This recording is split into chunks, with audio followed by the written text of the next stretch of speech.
It's good to aim for the peak of your life at age 50. 92-year-old author Hiroyuki Itsuki shares the moment he felt glad to have lived so long, October 13th. Mon. Japanese life expectancy is steadily increasing. Author Hiroyuki Itsuki, in an era of 100-year lifespans, we should think of age 50 as a peak. We should aim for the summit in the first 50 years, and then slowly descend in the remaining 50. He says, there are good things and bad things. Question what makes you think, I'm glad I've lived a long life.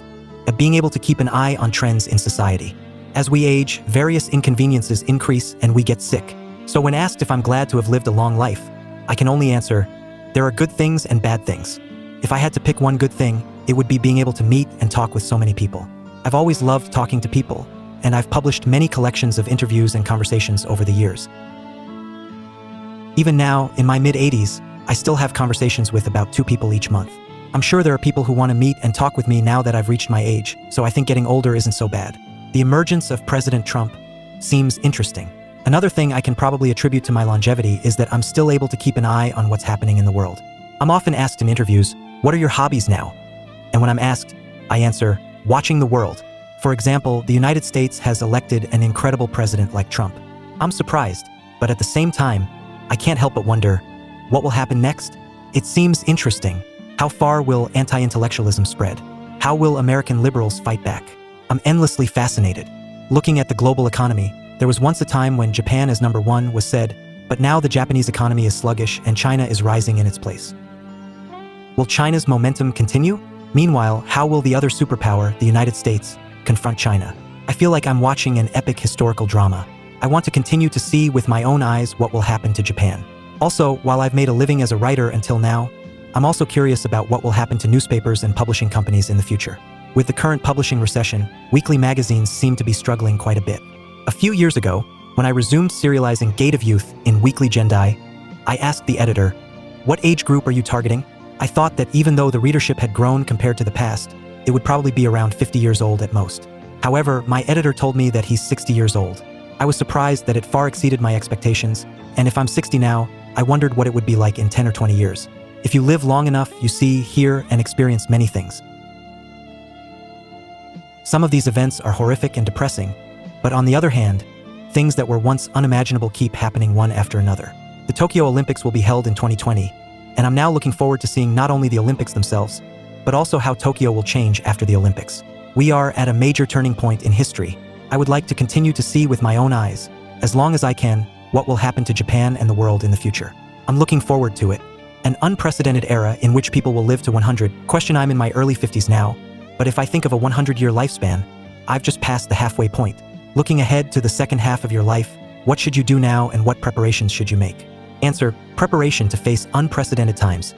Over the past few years, I've often written and spoken about how we are living in unprecedented times. Unprecedented means something that has never happened before. So what exactly is unprecedented? One reason, as the questioner mentioned, is the 100-year life expectancy.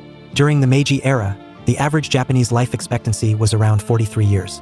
Even just after the war, it barely exceeded 50 years.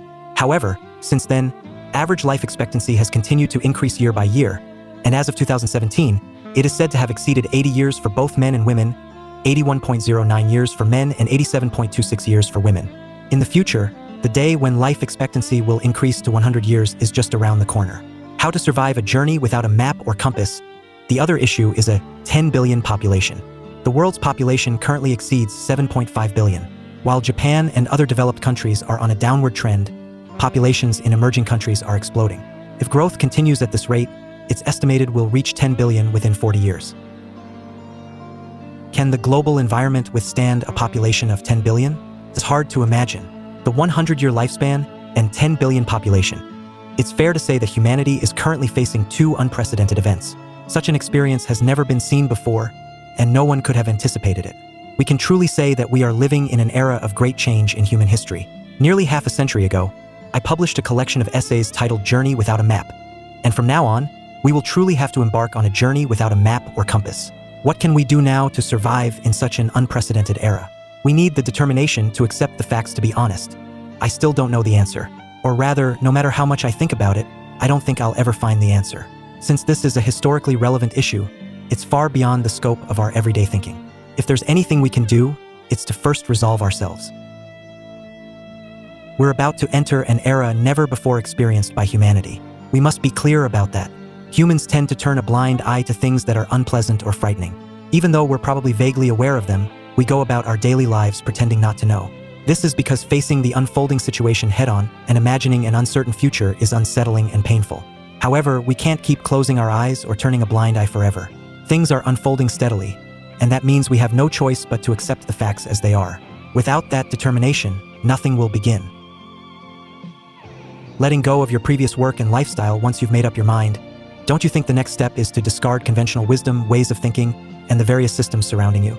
All the things we've grown accustomed to, culture, art, work, lifestyle, political and economic systems, ideas, and philosophies, are products of the 50-year lifespan era and won't necessarily be applicable in the 100-year lifespan era. Most of them will probably become useless. So, we must be selective and let go of anything that's no longer relevant in the 100-year lifespan era. At the same time, we must also explore new ways of living that are appropriate for the 100-year lifespan era. The view as you descend from the peak of life, what I've consistently said is, now is the time to descend. In the days when people only lived to be 50 years old, we climbed and then descended the mountain of life in those 50 years. If you're lucky enough to live a long life, the time after 50 is just extra life, the rest of your life. However, in the era of 100-year lifespans, things will be different. Think of 50 as a peak, and spend the first 50 years of your life striving to reach the summit. Then, in the second half of your life, the remaining 50 years, you'll be slowly descending the mountain. Descending a mountain may sound a little more lonely than climbing it, but that's not the case at all. There's something essential about descending that can make your life richer and happier. I've always advocated this. I also believe that looking back and reminiscing about the past is the real joy of descending a mountain. When you climb desperately without looking to the side or back. You probably don't have time to look around. That's why, when you descend the mountain, you can leisurely take in the view of the path you've walked, the scenery below, and the peak you stood on. By doing so, you will see things you didn't notice or see on the way up, and this will enrich your life. Itsuki Hiroyuki, author, born in Fukuoka Prefecture in 1932. After the war, he returned from the Korean peninsula. He dropped out of Waseda University School of Letters, Department of Russian Literature. In 1967, he won the 56th Naoki Prize for Look at the Pale Horse. He began studying Buddhist history at Rukkoku University in 1981. His major works include Gate of Youth, 100 Temple Pilgrimage, The Recommendation of Solitude, and Enviable Ways of Senility, Shinsho.